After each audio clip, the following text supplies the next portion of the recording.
They said my husband died naturally. They said time would heal me. But when I came back to his house after 3 years, I discovered a truth that was never meant to be found. Before we continue, if you enjoy deep life stories with meaning, mystery, and powerful lessons, don't forget to like this video and subscribe to the channel. It really helps us keep sharing stories like this. And now, I want to ask you something. If you were in her position, would you seek revenge or would you choose the truth? Let me know your thoughts in the comments. Almira had avoided the house for 3 years, not because she was afraid of the place itself, but because she was afraid of who she became every time she thought about it. The version of herself that still waited for footsteps that would never return. The version that replayed conversations that now felt unfinished. The house stood on a quiet mountain slope, wrapped in mist and pine trees, far from the city, far from noise, far from people who asked questions she could no longer answer. When Armand was alive, he used to say this place was built for peace, for slow mornings and long conversations. After his death, it became a container for memories Almira didn't know how to carry without breaking. She returned on a gray afternoon, driving alone, the road damp from recent rain. The fog thickened as she climbed higher, blurring the distance and making time feel uncertain.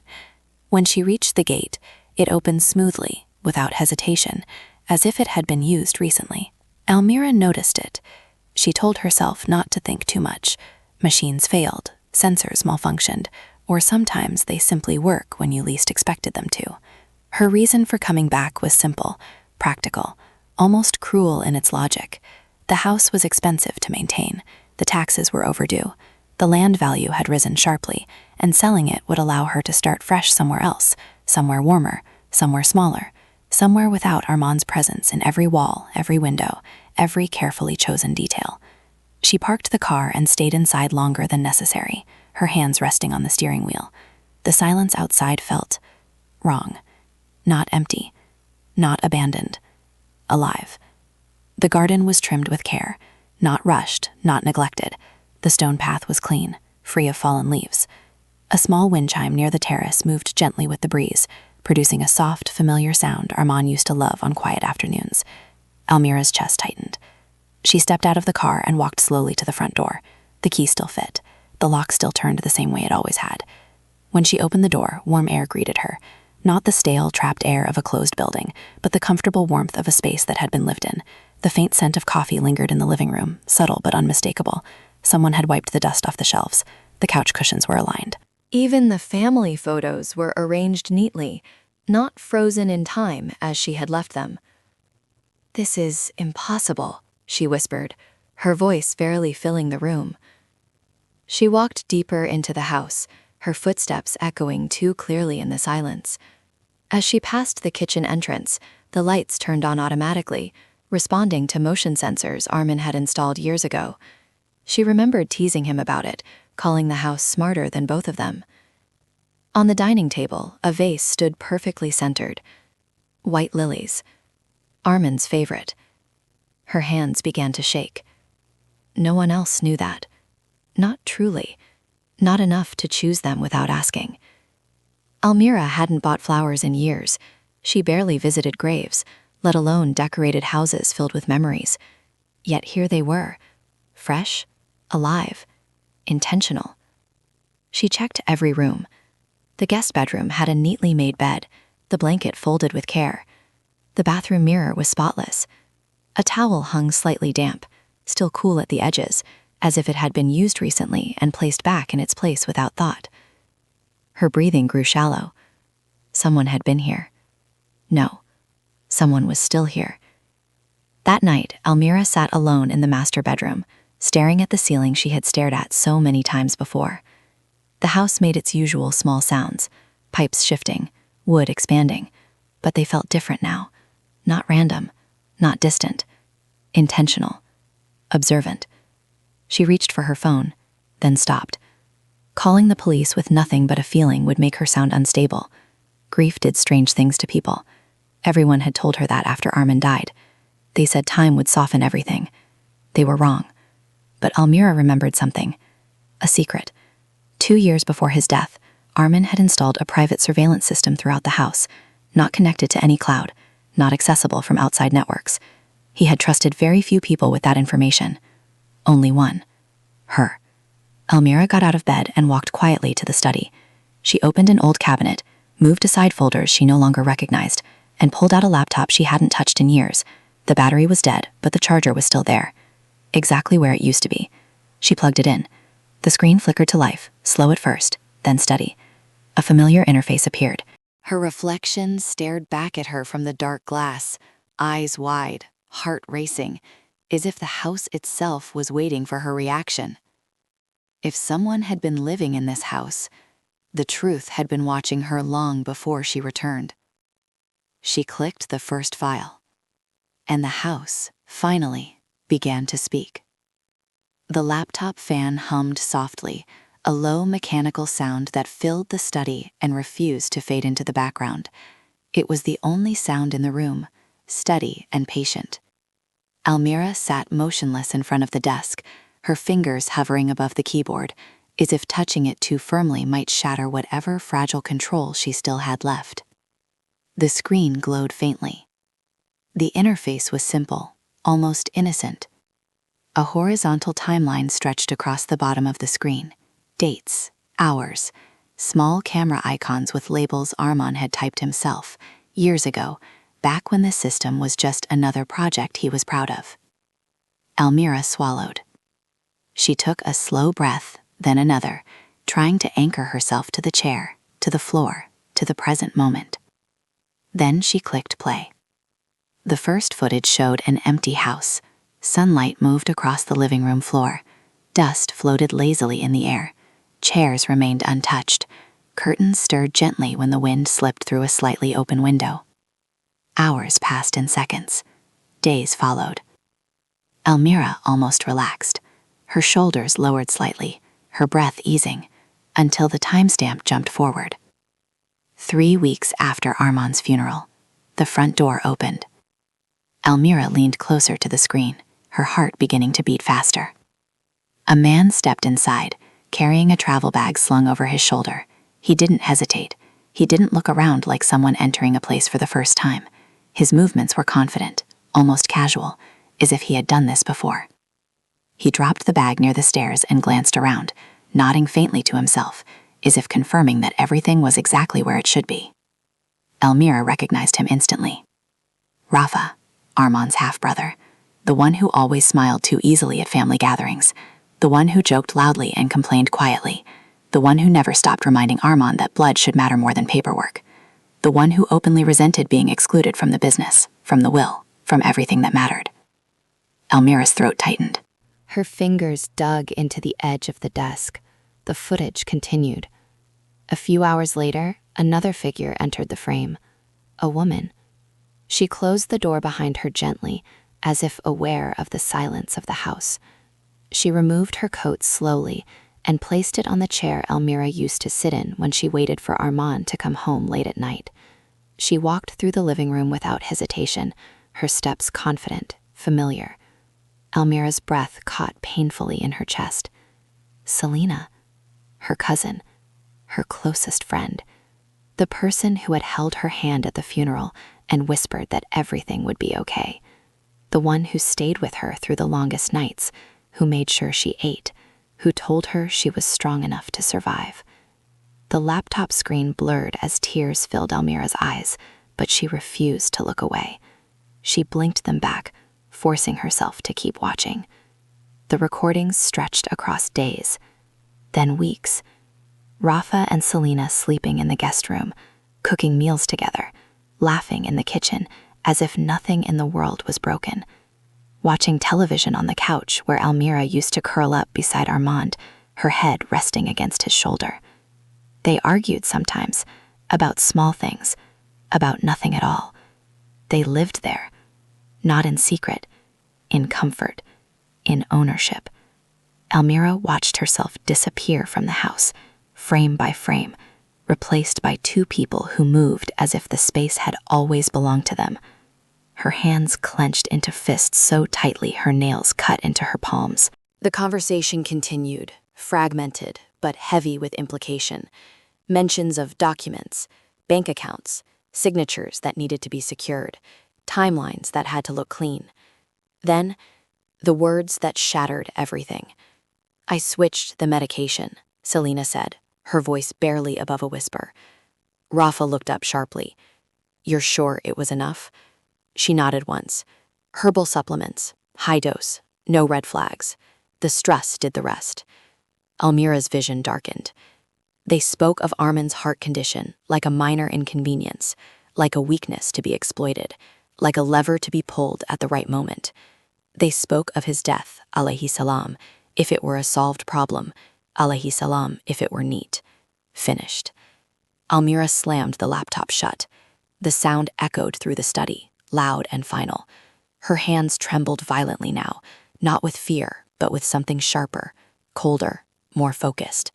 Grief had hollowed her. This filled the space. She stood slowly and walked to the window, staring out into the darkness where the trees swayed gently in the wind, unaware of what had just been uncovered.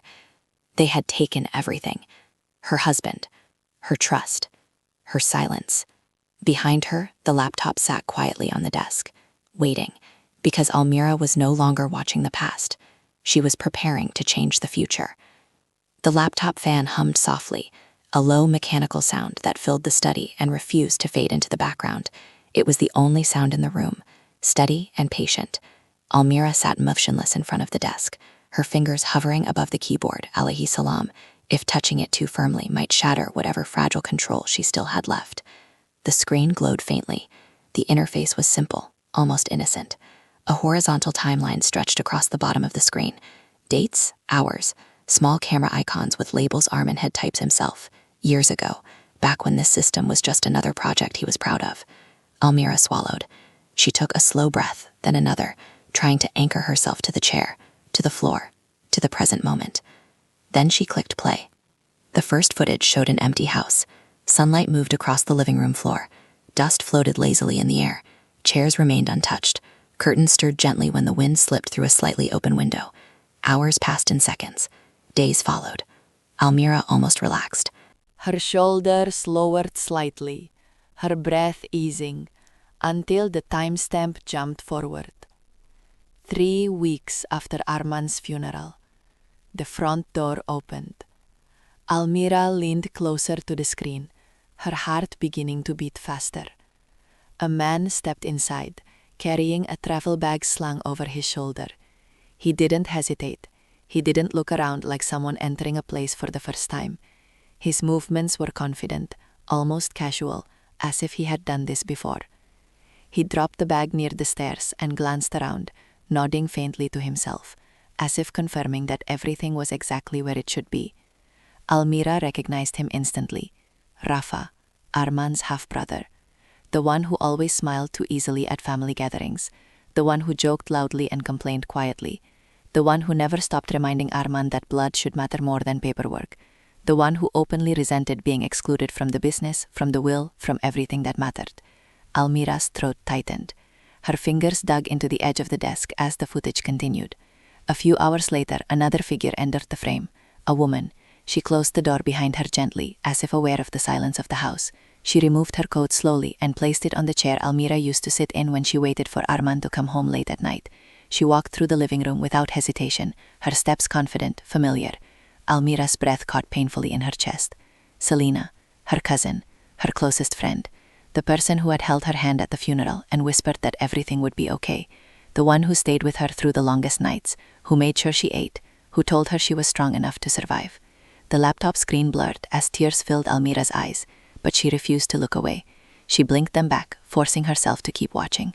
The recording stretched across days, then weeks. Rafa and Selena sleeping in the guest room, cooking meals together, laughing in the kitchen as if nothing in the world was broken, watching television on the couch where Almira used to curl up beside Arman, her head resting against his shoulder. They argued sometimes, about small things, about nothing at all. They lived there, not in secret, in comfort, in ownership. Almira watched herself disappear from the house, frame by frame. replaced by two people who moved alayhi salam if the space had always belonged to them. Her hands clenched into fists so tightly, her nails cut into her palms. She remained in the study until dawn, sitting in the same chair, her body stiff, her eyes burning from exhaustion. The laptop lay closed in front of her like a sealed wound, silent, heavy, impossible to ignore. Every few minutes, her gaze drifted back to it, half expecting the screen to light up on its own, to continue revealing things she was no longer sure she wanted to know. Outside, the house was quiet, too quiet. When the first pale light of morning crept through the narrow window, soft and colorless, Almira finally stood. Her legs felt weak, but her mind felt strangely sharp. Shock had passed. The disbelief, the denial, the instinctive hope that she had misunderstood something. All of it was gone. What remained was clarity. She reopened the laptop. This time she did not rush. There was no frantic clicking, no skipping ahead in panic. She moved carefully, methodically, scrolling backward through dates, opening files one by one, watching them in full. She was no longer searching for confirmation. That part of her journey was over. Now she was searching for shape, patterns, context, intent. The days before Armand's death unfolded slowly on the screen, revealing details Almira had never noticed when she was living them in real time. He looked thinner than she remembered, not dramatically so, but enough to matter. His shoulders slumped slightly when he thought no one was watching. He rubbed his chest more often, sometimes pressing his palm there as if trying to steady something inside himself. He paused mid-sentence now and then, catching his breath, forcing a smile before continuing. Yet he kept working, kept insisting he was fine, kept telling her not to worry. Rafa appeared frequently during that period, too frequently. Sometimes he came alone, bringing drinks or small gifts. Other times he arrived with Selena, their visits framed as concern, as family support during a stressful time. They stayed late. They spoke softly. They leaned in close, their voices lowered as if sharing private worries. Almira watched Selena touch Armand's arm with a familiarity that now made her skin crawl. The gesture had once looked caring. Now it felt calculated. She watched Rafa pour drinks and refill glasses without being asked, always attentive, always present. Armand trusted them. That was the cruelest part of all. One recording made Almira stop breathing. It was taken in the kitchen, late in the evening. The lights were dim. Armand sat at the table, a small plastic container placed neatly beside his plate. Selena stood nearby, her posture relaxed, her expression gentle. "Did you take it?" she asked. Armand nodded, lifting his glass. "Tastes strange." Selena smiled softly. "Herbal supplements often do. They're better for you than chemicals. You said you wanted something natural." Almira felt something twist painfully inside her chest. She watched Selena hand Armand a glass of water, watched him swallow without hesitation, watched Rafa appear silently in the doorway, observing the scene with unreadable eyes. Another file. Armand stood alone in the living room, phone pressed to his ear. His voice was low, strained, stripped of his usual confidence. "The doctor says I need to rest," he said, "but I can't slow down now. Everything depends on me." He listened for a long moment. "No, I haven't changed anything," he replied. "I'm still taking what Selena recommended. She said it would help." Almira closed her eyes briefly, her jaw tightening. The recordings showed no violence, no shouting, no threats, no obvious crime, only trust, routine, carefully applied patience. By the time Armand collapsed, it looked inevitable, natural, almost gentle. He sank to the floor slowly, as if his body had simply reached its limit. Ambulance lights flashed across the screen. Paramedics moved quickly, efficiently. Rafa stood back, arms crossed, his face composed. Selena cried loudly, dramatically, her hands shaking as she clung to Armand's lifeless body. Almira remembered that moment vividly. She remembered believing every tear. She remembered thinking she was lucky to have such support. She skipped forward again. After the funeral, Rafa and Selena returned to the house that same night. There was no hesitation, no quiet mourning. They opened drawers, sorted through papers, logged into Armand's computer as if it already belonged to them. Selena laughed quietly, almost giddy. "Everything went exactly as planned," she said. Rafa nodded. "We just have to be patient now. Let time do the rest." Almira shut the laptop. Her hands were steady this time. The truth was no longer abstract. It had weight. It had structure. And most importantly, it had time. They had not rushed. They had waited. They had relied on her grief to keep her blind. Almira stood in the center of the study, breathing slowly, evenly, feeling the floor solid beneath her feet. She did not cry. She did not scream. She understood. And with that understanding, something inside her hardened. She began to plan. Almira did not act immediately. That was the first decision she made, and perhaps the most important one. She understood now how Rafa and Selena had succeeded where so many others would have failed.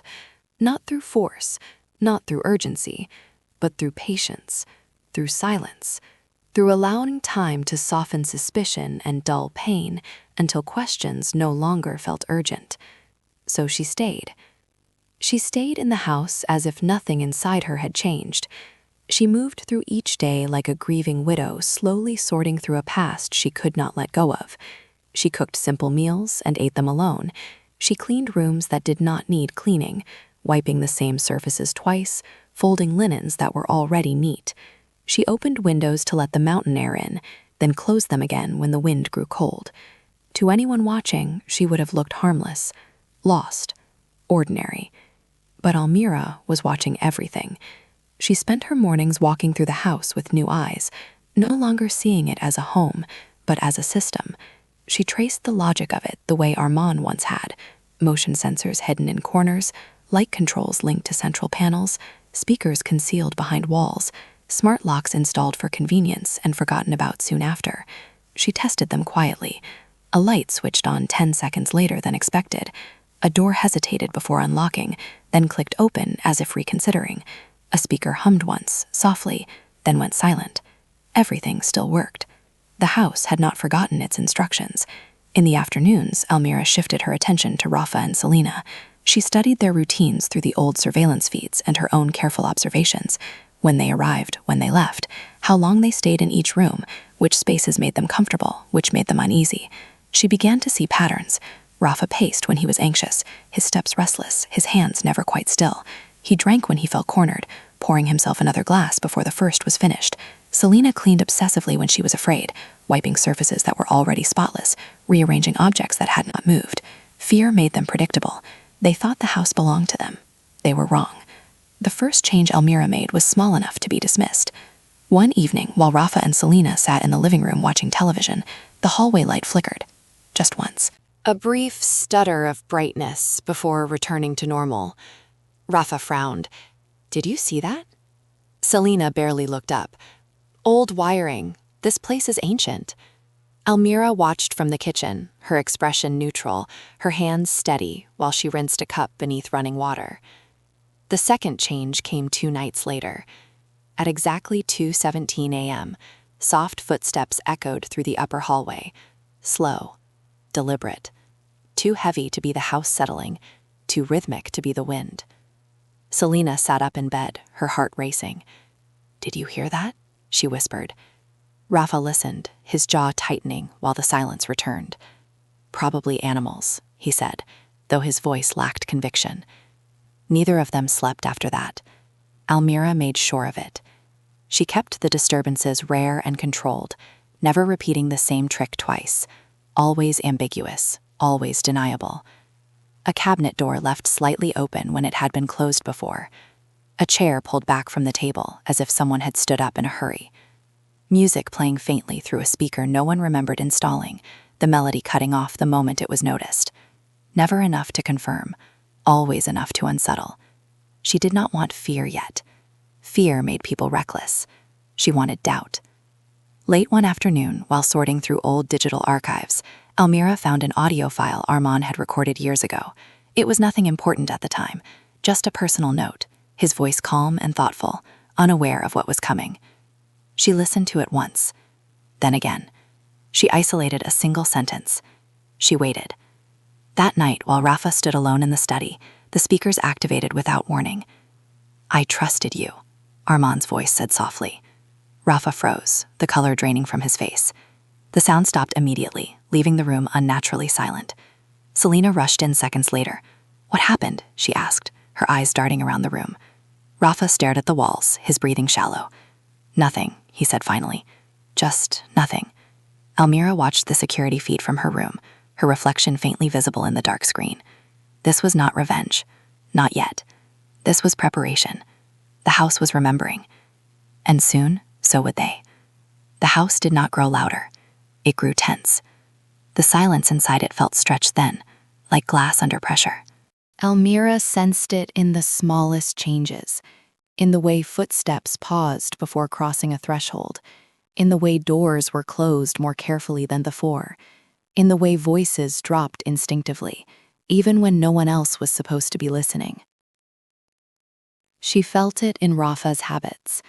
He began lingering in doorways, standing still for a few seconds before entering a room, as if testing the air. His eyes moved more than his body now, scanning corners, shadows, reflections in dark windows. She felt it in Selena's routines. Locks were checked twice, sometimes 3 times. Lights that had been turned off were switched back on moments later. Her hands never seemed to rest, always wiping, arranging, fixing things that were already in place. Doubt had taken root, and doubt, once planted, rarely stayed quiet. Elmira changed nothing about herself.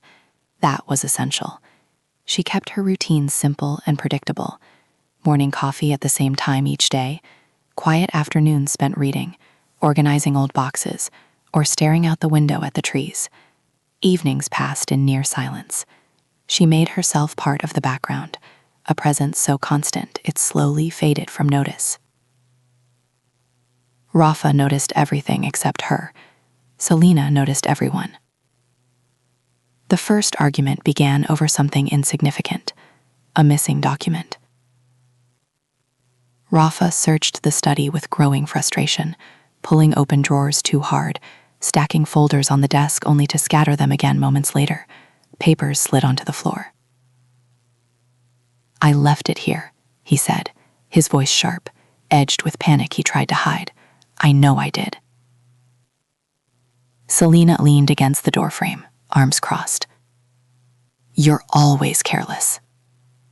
"I wasn't this time." "Then where is it?" Silence followed. Heavy, suspicious. Elmira watched from the hallway camera as Rafa straightened slowly. His eyes narrowed, his jaw tightening. He did not accuse Elmira, not yet. Instead, his gaze settled on Selena, lingering there longer than necessary.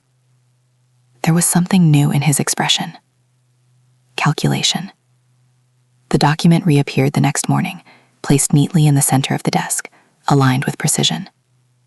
Too precise. Neither of them mentioned it, but neither of them forgot. The second crack formed days later. Elmira sent a single anonymous message from a number that could not be traced. It was brief, carefully worded, deceptively simple. "You should check what she's hiding." She sent a similar message to Selena only minutes later. "He's not telling you everything." Nothing else. No explanation. She did not need to provide one. Doubt did the rest of the work for her. That night, Rafa drank more than usual. His movements grew looser, his voice louder, his patience thinner. Selena watched him closely from across the room, her cleaning growing frantic, aggressive. She wiped the counter again and again, as if scrubbing away something invisible. "What are you staring at?" Rafa snapped. "Nothing," she replied too quickly, her eyes flicking away. From that night on, small habits disappeared. They stopped sharing meals. They stopped sitting together on the couch. They stopped laughing at the same things. They stopped pretending. The house reflected their tension back at them. Footsteps seemed closer than they should have been. Shadows stretched longer along the walls. Every sound felt deliberate, as if timed to catch their attention. Rafa began locking the study whenever he left it, testing the handle twice before walking away. Selena began sleeping with the light on, her back to the wall, her eyes open long after midnight. One evening, Almira overheard raised voices bleating through the hallway. "You think I don't notice?" Selena said, her voice sharp, shaking with restrained anger. "You've been hiding things." Rafa laughed harshly, the sound brittle. "That's rich, coming from you." The argument cut off abruptly when Almira passed by. They fell silent. She did not look at them. That was the most unsettling part. Her indifference frightened them more than accusation ever could. Late that night, Rafa stood alone in the kitchen, staring at his reflection in the darkened window. His face looked unfamiliar to him now, older, tighter, strained by thoughts he could no longer silence. "We did what we had to do," he said quietly, as if trying to convince himself. From the hallway speaker, barely audible, a response drifted through the air. "Did you?" Rafa turned sharply, his face draining of color. The silence that followed felt heavier than any sound. Almira watched from the monitor in her room, her expression calm, her breathing steady. The mirror had cracked, and soon it would shatter. Fear changed the rules. Up until then, it had stayed quiet, slipping into habits, hiding in pauses, whispering instead of shouting. It had crept into routines and gestures, settling into the background where it could be ignored. But fear never remained subtle for long. Eventually, it demanded movement, sound, proof that it existed. Almira sensed the shift before she fully understood it. The house felt different. Not louder, not brighter, but tighter, as if the walls themselves were drawing inward. The air felt heavier. The silence pressed instead of comforted. It began with impatience. Rafa stopped waiting. He no longer paused before entering rooms. He no longer listened before speaking. He moved through the house too quickly, his steps uneven, his shoulders tense. He checked the locks obsessively, sometimes unlocking and locking the same door twice in a row, then standing still, as if listening for something that never came, as if repetition alone could keep him safe. Selena noticed. She followed him from room to room, her questions sharpening into accusations, her concern thinning into suspicion. "What are you doing?" she asked one afternoon, as Rafa shoved papers into a drawer with unnecessary force. "Protecting us," he replied, not looking at her. "From what?" Rafa hesitated. It was brief, barely visible, but that hesitation was everything. The first real mistake came that evening. Rafa accessed Armand's old computer. Almira watched through the camera feed as he entered the study, closed the door behind him, then locked it. He stood there for a moment, breathing heavily, before powering on the machine he believed was still disconnected from everything that mattered. He was wrong. Almira had spent days restoring fragments of Armand's system, old backups stored in forgotten directories, mirrored drives Rafa never knew existed, pathways abandoned years ago and never erased.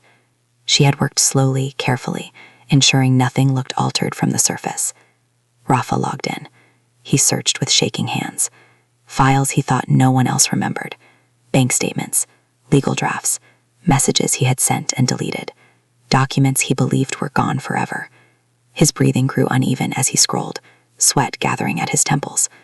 Then, from the hallway speaker, just loud enough to be heard, a sound played, a soft notification tone. Rafa froze. The sound was familiar, too familiar. "Selena," he called, his voice tight. No answer. The tone played again. Rafa slammed the laptop shut, his face drained of color, his chest rising and falling too quickly. That night, the argument finally exploded. "You did something," Selena said, her voice low and shaking, anger barely containing fear. "You touched his computer." "I had to," Rafa snapped. "Things are disappearing. Messages, documents, stuff I know I saved." Because you're panicking, she shot back. You're making mistakes. You're going to get us caught. Rafa laughed bitterly. Don't pretend you're innocent. You started this. The words hung between them. Heavy, irreversible. From her room, Almira listened in silence. Every sentence recorded, every pause preserved. She felt a tightening in her chest. Not satisfaction, not relief, but something closer to grim inevitability. Fear had stripped them of coordination. They were no longer careful. Rafa began carrying a flash drive everywhere, even to the kitchen, even to bed. He checked his pockets repeatedly, as if afraid it might vanish. Selena began deleting files in secret, clearing histories, wiping folders Rafa didn't know she had access to. They stopped sleeping at the same time. They stopped trusting the same version of the past. One night, Selena made her mistake. She tried to leave. Almira watched as Selena packed a small bag, moving quietly, her hands trembling so badly she had to stop and steady them against the dresser. She avoided mirrors, avoided looking at the door for too long. She reached the front door and pulled the handle. The lock did not move. She tried again, harder. Nothing. Selena's breath hitched. She checked her phone. No signal. Her fingers hovered uselessly over the screen. Rafa appeared at the end of the hallway, his silhouette framed by dim light. "What are you doing?" he asked. "I'm done," Selena said, her voice cracking. "This house is wrong. Everything is wrong." Rafa stepped closer. "You can't just leave." "Yes, I can." "No," he said quietly, firmly. "You can't." From the control panel, Almira tightened her grip. Her heart pounded. She released the lock. The door clicked. It opened. Selena stumbled forward, relief flooding her face, then stopped. Outside, police lights flashed briefly in the distance before vanishing behind the trees. Red, blue, gone. It was only a test. Only a suggestion. But it was enough. Selena turned back toward the house, terror overtaking reason. Her breathing grew shallow, frantic. Rafa watched her, realization dawning too late. The house was no longer neutral. It had chosen a side. Almira leaned back in her chair, her hands trembling now, her heart pounding in her ears. For the first time, she understood the cost of what she was doing. She had crossed an invisible line. Fear had made noise. And now, there was no way to silence it. The storm arrived just after midnight. It did not announce itself with violence. There was no thunder at first, no sudden crack of sound, only a steady rain tapping against the roof, patient and persistent, each drop identical to the last. The kind of rain that erased distance, blurred outlines, and made escape feel impossible. Almira watched the weather feed on the control panel, then shifted her focus to the camera feeds, one by one. Living room, hallway, study, kitchen. Every angle was clear, every microphone active, every system synchronized. She had prepared for this moment carefully, deliberately. Fear had already done its work. Now pressure would finish the rest. Rafa and Selena were awake. They had not slept for hours. They sat at opposite ends of the living room, the space between them wider than the room itself. The television was off, the screen reflecting their distorted silhouettes. The lights were dimmed lower than usual, casting uneven shadows that stretched and merged along the walls, like stains that refused to fade. No one spoke. The silence pressed in, heavy and suffocating. It broke first. "Someone's doing this," Selena said finally, her voice raw, scraped thin by exhaustion and fear. "The lights, the doors, the sounds. This house." She stopped herself, swallowing hard. Rafa stared at the floor, his jaw clenched. "You're imagining it." She let out a short, sharp laugh. "You don't believe that. Don't lie to me now." Rain intensified outside, the sound ground closer against the windows, as if the storm itself were leaning in to listen. Elmira adjusted one setting on the control panel. The speakers clicked on. Footsteps echoed slowly through the hallway above them. Not hurried, not random. Measured, intentional. Selena shot to her feet. "There," she said, her voice rising. "You heard that." Rafa stood as well, knocking his chair backward. His face had gone pale, the color drained from it. "Stop it," he muttered, though it was unclear who he was speaking to. "Just stop." The footsteps stopped. The silence that followed was worse. Then a voice filled the room. Not loud, not angry. Calm, controlled, familiar. "I trusted you." Arman's voice. Selena screamed, the sound sharp and sudden. Rafa backed away, colliding with the table. "This isn't real," he said, shaking his head violently. "It's not real. It can't be." The lights flickered once, briefly, then stabilized. Elmira leaned closer to the microphone controls, her breathing slow, her hands steady despite the pounding in her chest. "Tell the truth," Arman's voice said, carefully stitched together from old recordings. Gentle, patient, unforgiving. Silence followed. Long, crushing. Selena's knees buckled, and she sank onto the couch, her face buried in her hands. "We didn't mean for it to happen like that," she sobbed. "We just wanted time. Just enough time." Rafa turned toward her sharply. "Stop talking." "It was supposed to be small," Selena continued, words tumbling out now, unstoppable. "Just enough to slow him down, to make him listen, to make him step aside." Rafa's hands clenched into fists. "You promised it was safe." "I thought it was," she cried. "I didn't think." The rain grew louder, pounding against the windows, drowning out the edges of the world beyond the house.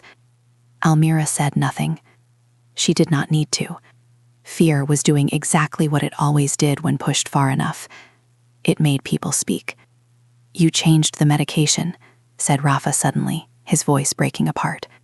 Selena looked at him, stunned. "You knew." "I didn't know it would kill him." "You watched me give it to him," she whispered. "You stood there. You let me." The accusation hung in the air. Heavy. Permanent. Rafa collapsed into the chair, his shoulders caving inward. "We waited," he said hoarsely. "We planned it. We made it look natural. Stress. Heart failure. No one questioned it. No one ever does." Selena shook her head slowly, tears streaking down her face. "We took everything." From the control room, Elmira felt her throat tighten, but her hands did not move away from the panel. They hovered over the final control. She activated the live stream. The feed went out beyond the house, encrypted and time-stamped, sent to servers she had arranged days earlier. Every word, every face, every second preserved. The confession continued, unfiltered, uncontrolled, irreversible. When sirens finally cut through the storm, faint at first and then unmistakable, neither Rafa nor Selena tried to run. They simply sat there, exposed, emptied of excuses. Elmira watched through the screen as the front door was forced open and uniforms filled the room, bringing the outside world back with them. Only then did she stand. The storm outside began to fade, the rain easing into a quiet drizzle. Inside the house, the truth had finally spoken. Morning arrived quietly, not with sunlight pouring boldly through the windows, but with a pale gray light that softened every sharp edge of the house. The storm had passed during the early hours, leaving behind wet earth, scattered leaves, broken branches, and an air that felt newly washed, almost hesitant to be disturbed again. Elmira stood alone in the living room for a long time. She did not rush to move. The furniture was no longer where it had been the night before. Chairs were shifted from their places. One table lay on its side, a dark scratch running across its surface. Faint marks from heavy boots crossed the floor, overlapping and chaotic, clear reminders that the outside world had finally entered a space that had been sealed for too long. The house felt empty now. Not abandoned. Released. The silence was different. It no longer pressed against her chest. It no longer demanded attention. It simply existed. She moved slowly, touching the back of a chair, straightening a picture frame that had fallen during the chaos. Her fingers lingered on the glass for a moment longer than necessary. Every movement felt deliberate, careful, as if she were teaching herself how to exist in the aftermath of something that had consumed years of her life. In the kitchen, a broken mug lay in the sink. In the hallway, a door hung slightly crooked on its hinges. These were not wounds, they were traces. By midday, the news had already spread beyond the mountain road. The arrest was confirmed, the investigation officially reopened. Evidence was described as extensive and irrefutable. Officials spoke in measured tones, using careful words that reduced months of fear, manipulation, and betrayal into clean sentences and legal terminology. Almira read none of it. She did not need to. She had heard the truth with her own ears. She had watched it unfold in real time, stripped of interpretation and doubt. Days passed, then weeks. The trial moved forward with relentless efficiency. Witnesses spoke, experts analyzed recordings, timelines were reconstructed down to minutes and seconds. When the verdict came, it was brief. Rafa received a life sentence. Selena was sentenced to decades in prison. The courtroom photographs that followed showed two people who barely resembled the versions Almira remembered. Fear had stripped away performance, arrogance, and certainty. What remained was smaller, hollow, unrecognizable. Almira attended only one session. She sat in the back. She did not testify. The recordings spoke for her. They spoke clearly, permanently. When it was finally over, when there were no more hearings to attend and no more statements to release, Almira returned to the house one final time. She walked through every room slowly, not searching for memories, but acknowledging them as they surfaced. The kitchen, where meals had once been shared in comfortable silence. The study, where Armand used to work late into the night, convinced there would always be more time. The bedroom, where conversation had slowly been replaced by grief and unanswered questions. She stopped in front of the window overlooking the trees. The forest stood unchanged. For the first time in years, the view did not hurt. It did not accuse. It did not remind. Almira made a decision. She did not sell the house. Instead, she opened it. Months later, the house became a place of quiet movement again. Renovations were done carefully, without erasing its character. Walls were repainted, windows repaired, doors realigned. Laughter returned.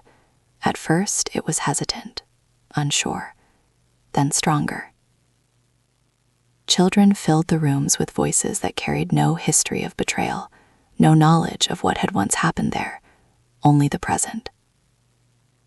The house was renamed Armand House. A place for children who had lost stability, not to violence, but to neglect, to circumstance, to silence that went on too long. Almira kept one room untouched, the study. Not as a shrine, not as a monument, but as a reminder of what patience could build and what it could destroy. She lived simply after that. She declined interviews, refused invitations to speak.